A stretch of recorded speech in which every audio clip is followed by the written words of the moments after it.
முக்கிய செய்திகள். மத்திய அரசுக்கு எதிராக போராட்டம் நடத்திய விவசாயிகள் திடீர் கைது. கூடாரங்களும் அகற்றப்பட்டதால் பஞ்சாப் எல்லையில் பதற்றம். ஏழைகளை பாதுகாப்பதிலிருந்து விலகி வருகிறது எல்ஐசி. காப்பீட்டு நிறுவனத்தை மோடி அரசு பலவீனப்படுத்துவதாக ராகுல் காந்தி குற்றச்சாட்டு. அமலாக்கத்துறை தொடர்ந்த 193 வழக்குகளில் 2 பேருக்கு மட்டுமே தண்டனை. நாடாளுமன்றத்தில் மத்திய அரசு வெளியிட்ட தகவலால் அதிர்ச்சி. நெடுந்தீவு அருகே மீன்பிடித்துக் கொண்டிருந்த 10 மீனவர்கள் சிறைபிடிப்பு. விசாரணைக்கு பின்னர் விடுவிக்கப்பட்டதால் குடும்பத்தினர் நிம்மதி. அமெரிக்காவில் 60,000 ராணுவ வீரர்கள் பணி நீக்கம். டிரம்பின் நடவடிக்கையால் பாதுகாப்பில் குளறுபடி ஏற்படும் என அமெரிக்கர்கள் அச்சம்.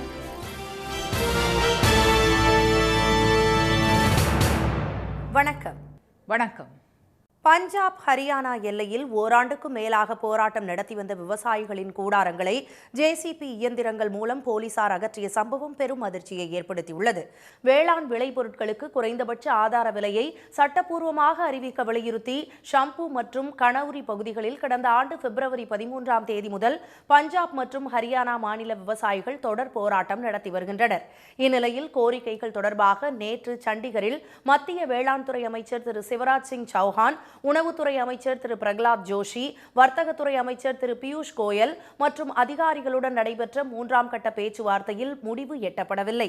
இதையடுத்து நூற்றுக்கணக்கான விவசாயிகள் பேரணியாக செல்ல முயன்ற நிலையில் பஞ்சாப் போலீசார் அவர்களை தடுத்து நிறுத்தி கைது செய்தனர். மேலும் போராட்டம் நடத்தவும் தங்குவதற்காகவும் விவசாயிகள் அமைத்திருந்த கூடாரங்களை ஜேசிபி வாகனங்களை கொண்டு அவசரமாக இடித்து அகற்றினர்.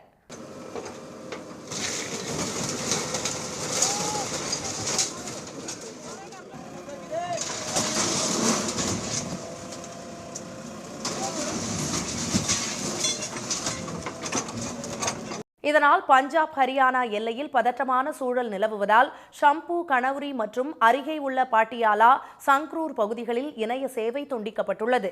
மேலும் கூடாரம் அகற்றப்பட்ட இடத்தில் ஏராளமான போலீசார் குவிக்கப்பட்டுள்ளனர்.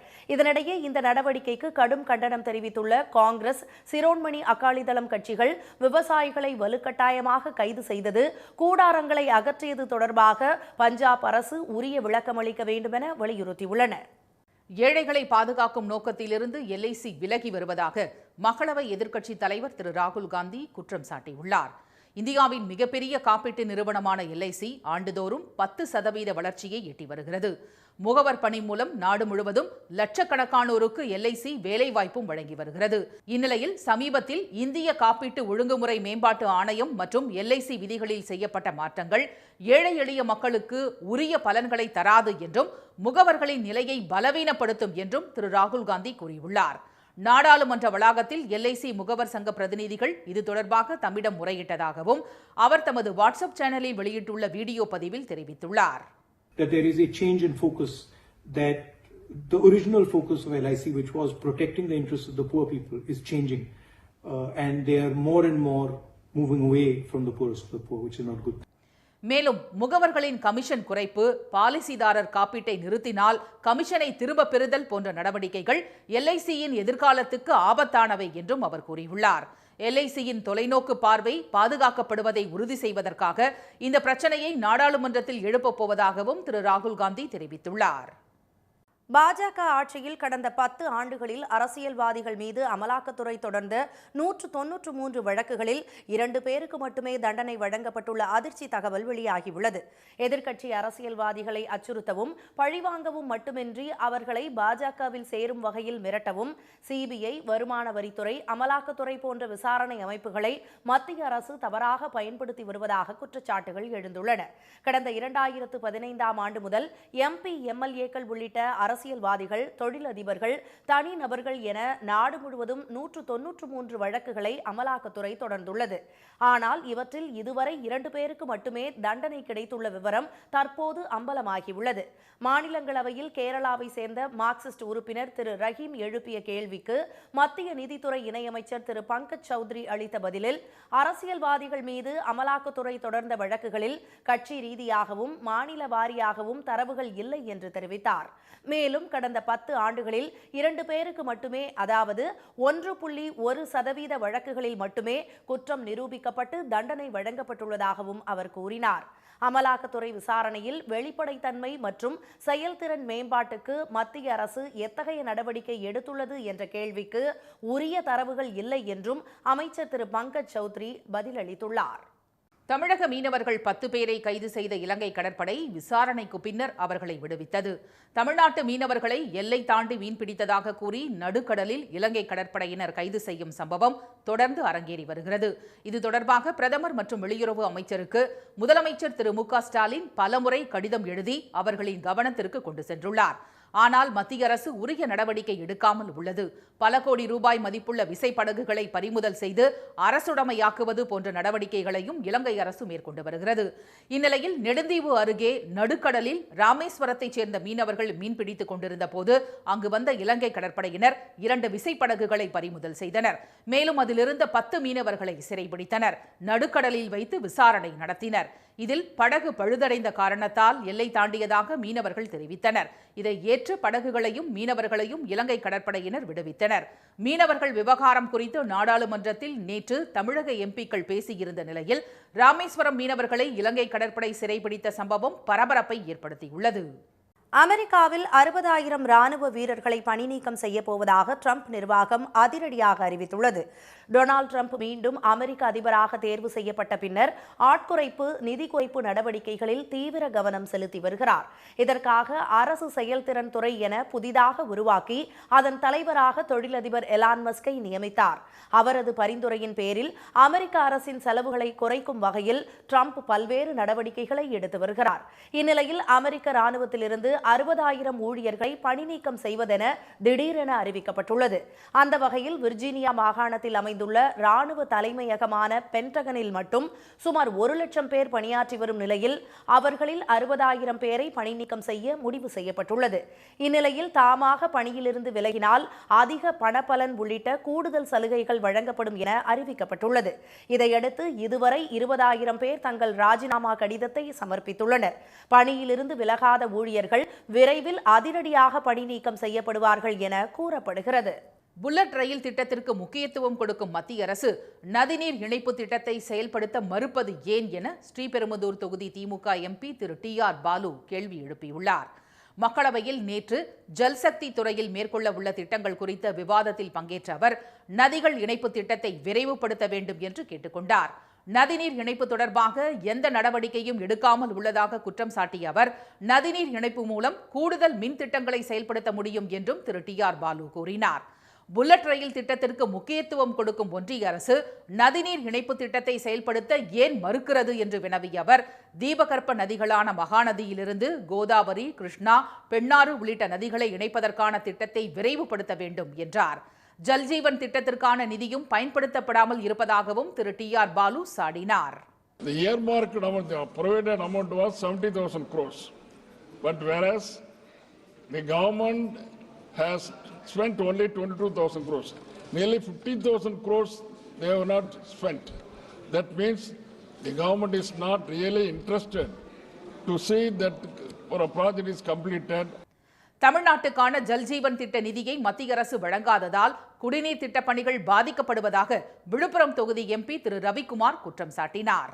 நிலத்தடி நீர் மிக மிக கீழே போய்விட்டது. அங்கே குடிநீர் பற்றாக்குறை உள்ள ஒரு மாவட்டத்தில் என்னுடைய மாவட்டமும் ஒன்று. அங்கே கடல்நீரை குடிநீராக்கும் திட்டத்தை செயல்படுத்துவதற்கு முயற்சித்தார்கள்.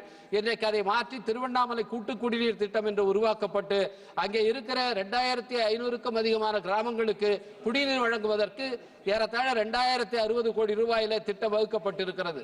அந்த திட்டத்துக்கு ஒன்றிய அரசு சரியான முறையில் நிதி உதவி கொடுத்தால் மட்டுமே மக்களுக்கு தடையில்லாமல் குடிநீரை வழங்க முடியும்.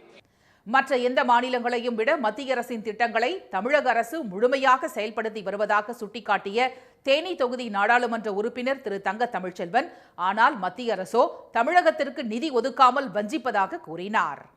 ஒரு திட்டம் கொண்டு வர்றீங்க, அந்த திட்டத்தை எந்த மாநிலம் முன்னெடுத்து செயல்படுத்துகிறது என்பதை ஒன்றிய அரசு கவனமாக பார்க்கணும். அந்த வகையில் ஜல்ஜீவன் திட்டத்தை கொண்டு வந்த திட்டத்தை மக்களுக்கு உடனடியாக 98% போய் சேர்த்த அரசு திராவிட முன்னேற்ற கழகத்துடைய அரசு, அந்த தளபதி அரசு. தமிழ்நாடு அரசு. அந்த அரசுக்கு வேண்டிய நிதியை கேட்டா கொடுக்க மறுக்கிறீங்க, வெள்ள நிவாரணம் கேட்டா கொடுக்க மறுக்கிறீங்க, கல்வி நிதியை கேட்டா கொடுக்க மறுக்கிறீங்க. நீர்வளத்தை சேமிப்பதிலும் பயன்படுத்துவதிலும் ஒன்றிய அரசு தோல்வியடைந்து விட்டதாக திருப்பூர் தொகுதி நாடாளுமன்ற உறுப்பினர் திரு சுப்பராயன் விமர்சித்தார். மத்திய அரசு வெற்று சொற்களால் வாழ்வதாகவும் அவர் கண்டனம் தெரிவித்தார். கேரளாவில் இரிடியம் வியாபாரத்தில் முதலீடு செய்தால் அதிக லாபம் கிடைக்கும் என கூறி கும்பல் ஒன்று பலரிடமிருந்து 500 கோடி ரூபாய் அளவிற்கு மோசடி செய்திருப்பது அதிர்ச்சியை ஏற்படுத்தியுள்ளது. சதுரங்க வேட்டை திரைப்பட பாணியில் நடந்த இந்த சம்பவத்தில் பலரை ஆசை காட்டி பல கோடி ரூபாயை மோசடி கும்பல் ஒன்று சுருட்டியுள்ளது. பணம் கொடுத்து ஏமாந்தவர்கள் மிரட்டப்பட்டதால் பாதிக்கப்பட்டவர்களில் ஒருவரான திருச்சூர் மாவட்டம் இரிஞாலக்குடா பகுதியை சேர்ந்த மனோஜ் என்பவர் காவல் நிலையத்தில் புகார் அளித்தார். இது தொடர்பாக பெரிஞானம் பகுதியை சேர்ந்த ஹரிசுவாமி, பிரசிதா, ஜிஷா ஆகிய 3 பேர் மீது போலீசார் வழக்கு பதிவு செய்து விசாரணை நடத்தி வருகின்றனர். கொல்கத்தாவில் உள்ள ராஜராஜேஸ்வரி கோவிலின் அறங்காவலராக தன்னை காட்டிக்கொண்ட ஹரிசுவாமி கும்பல் இரிடியம் வியாபாரத்தின் மூலம் அதிக லாபம் சம்பாதிக்கலாம் என கூறி கோடிக்கணக்கில் வசூல் செய்தது அம்பலமாகியுள்ளது. மேலும் இந்த கும்பல் பலரிடம் இருந்து 500 கோடி ரூபாய் பணத்தை பெற்று மோசடி செய்திருக்கலாம் என விசாரணையில் திடுக்கிடும் தகவல் வெளியாகியுள்ளது. இரிடியம் வியாபாரத்தில் 5000 ரூபாய் முதலீடு செய்தால் 5 கோடி ரூபாய் அளவிற்கு சம்பாதிக்கலாம் என நம்ப வைத்து இந்த மோசடி அரங்கேறியுள்ளது. பாதிக்கப்பட்டவர்கள் ஹரிசுவாமியிடம் பணத்தை கொடுத்ததற்கு ஆதாரமாக வெள்ளைத்தாளில் மட்டுமே கையெழுத்து வாங்கியுள்ளதாக கூறப்படுகிறது. தற்போது போலீசார் விசாரணையை தொடங்கியுள்ள நிலையில் பாதிக்கப்பட்டவர்கள் தாங்களாகவே முன்வந்து புகார் தெரிவிக்கும் பட்சத்தில் இந்த வழக்கில் பல்வேறு திடுக்கிடும் தகவல்கள் வெளியாகும் என எதிர்பார்க்கப்படுகிறது. நீலகிரி மாவட்டத்திற்குள் வரும் 1ஆம் தேதி முதல் குறிப்பிட்ட எண்ணிக்கையிலான வாகனங்கள் மட்டுமே வர கட்டுப்பாடு விதித்துள்ளதால் வாழ்வாதாரம் பாதிக்கும் என வணிகர் சங்கங்கள் குற்றம் சாட்டியுள்ளன. அம்மாவட்டத்திற்கு கோடை சீசனின் போது வார நாட்களில் 6000 வாகனங்களும் வார இறுதி நாட்களில் 8000 வாகனங்கள் மட்டும் அனுமதிக்க சென்னை உயர்நீதிமன்றம் அறிவுறுத்தியுள்ளது. இந்நிலையில் வணிகர் சங்கங்களின் பேரமைப்பின் அவசர ஆலோசனைக் கூட்டம் உதகையில் நேற்று நடைபெற்றது. தற்போதுள்ள இ பாஸ் நடைமுறை, குறைந்த எண்ணிக்கையிலான வாகனங்களுக்கு அனுமதி, வணிக நிறுவனங்களில் தடை செய்யப்பட்ட பிளாஸ்டிக் சோதனை உள்ளிட்ட பல்வேறு பிரச்சினைகள் குறித்து கூட்டத்தில் ஆலோசிக்கப்பட்டது. பின்னர் செய்தியாளர்களிடம் பேசிய சங்க நிர்வாகிகள், வாகன கட்டுப்பாடுகளால் நீலகிரி மாவட்ட மக்களின் வாழ்வாதாரம் கடுமையாக பாதிக்கப்படும் என்று கூறினர். நீலகிரி மாவட்டம் முழுக்க சுற்றுலாத்துறையை நம்பி மட்டுமே தான் இருக்குது. இங்க வாழ்வாதாரம் இருக்கு. இந்த வாகனங்கள் குறைவாக வரும் பட்சத்தில் நீலகிரியினுடைய வாழ்வாதாரம், பொருளாதாரம் மிகவும் பாதிப்படையும். இங்க வாழுகிற மக்களுடைய வாழ்வாதாரம் கேள்விக்குறியான ஒரு சூழ்நிலை ஏற்படும்.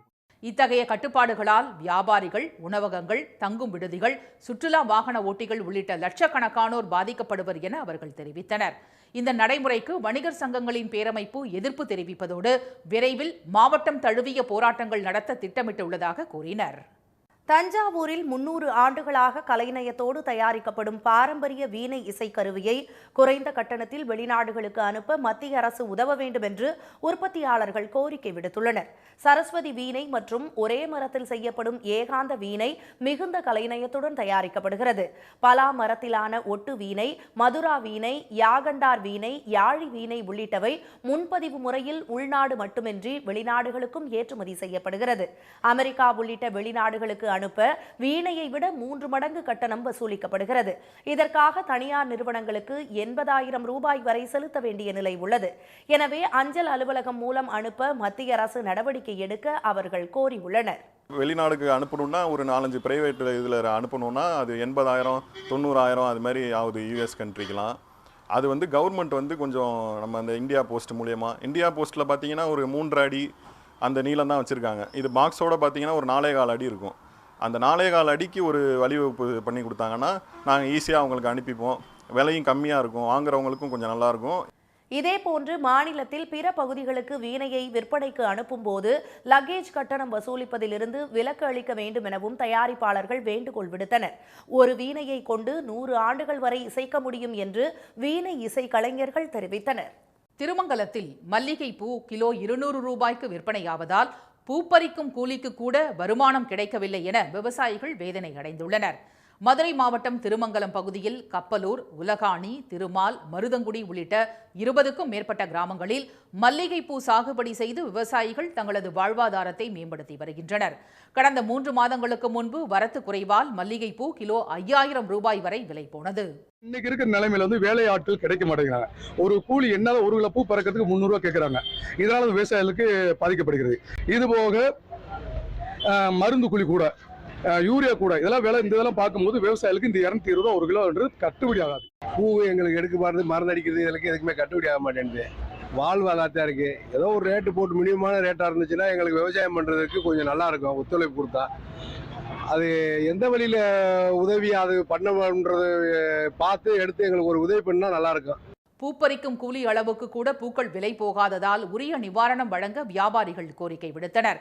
கொடைரோடு பகுதியில் உள்ள சென்ட் தொழிற்சாலைக்கு கிலோ 200 ரூபாய்க்கு மல்லிகைப்பூ விற்பனை செய்யப்படுவதாக அவர்கள் கவலை தெரிவித்தனர்.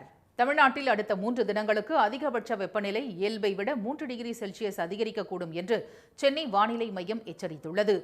கோடை வெயிலின் தாக்கம் மெல்ல அதிகரித்து வரும் நிலையில் ஆங்காங்கே மழையும் பெய்து வருகிறது. கடந்த 24 மணி நேரத்தில் தென்காசி கருப்பா நதி அணை, சிவகிரி, ராமநாதபுரம் மாவட்டம் வாலிநோக்கம் ஆகிய இடங்களில் தலா 3 சென்டிமீட்டர் மழை பதிவானது. சிவகாசி, விளாம்பட்டி, திருத்தங்கல் ஆகிய பகுதிகளில் நேற்று 2வது நாளாக காற்றுடன் கனமழை கொட்டியது. பகல் வேளையில் வெயில் வாட்டிய போதிலும் கோவில்பட்டி, நாலாட்டின்புதூர், அத்தைக்கொண்டான், இலுப்பையூரணி சுற்றுவட்டார பகுதிகளில் பரவலாக மழை பெய்தது. இந்நிலையில் தென்னிந்திய பகுதிகளின் மேல் வளிமண்டல கீழடுக்கு சுழற்சியும் கிழக்கு மற்றும் மேற்கு திசை காற்றும் சந்திக்கும் பகுதியும் நிலவுவதால் தமிழ்நாடு, புதுச்சேரியில் 25ஆம் தேதி வரை மழை பெய்யக்கூடும் என்று வானிலை மையம் கூறியுள்ளது. இதனிடையே அடுத்த 3 நாட்களுக்கு ஒரு சில இடங்களில் வழக்கத்தை விட 2 முதல் 3 டிகிரி செல்சியஸ் வரை வெப்பநிலை அதிகரிக்கக்கூடும் என்றும் அறிவிக்கப்பட்டுள்ளது. மீண்டும் முக்கிய செய்திகள். மத்திய அரசுக்கு எதிராக போராட்டம் நடத்தி வந்த விவசாயிகளின் கூடாரங்களை ஜேசிபி இயந்திரங்கள் மூலம் போலீசார் அகற்றிய சம்பவம் அதிர்ச்சியை ஏற்படுத்தியுள்ளது. ஏழைகளை பாதுகாக்கும் நோக்கத்திலிருந்து LIC விலகி வருவதாக மக்களவை எதிர்க்கட்சித் தலைவர் ராகுல் காந்தி குற்றம் சாட்டியுள்ளார். அமெரிக்காவில் பென்டகன் தலைமையகத்திலிருந்து 60,000 ராணுவ வீரர்களை பணி நீக்கம் செய்ய போவதாக ட்ரம்ப் நிர்வாகம் அதிரடியாக. உடனுக்குடன் செய்திகளை தெரிந்து கொள்ள சன் நியூஸ் பெல் ஐகானை கிளிக் பண்ணுங்க.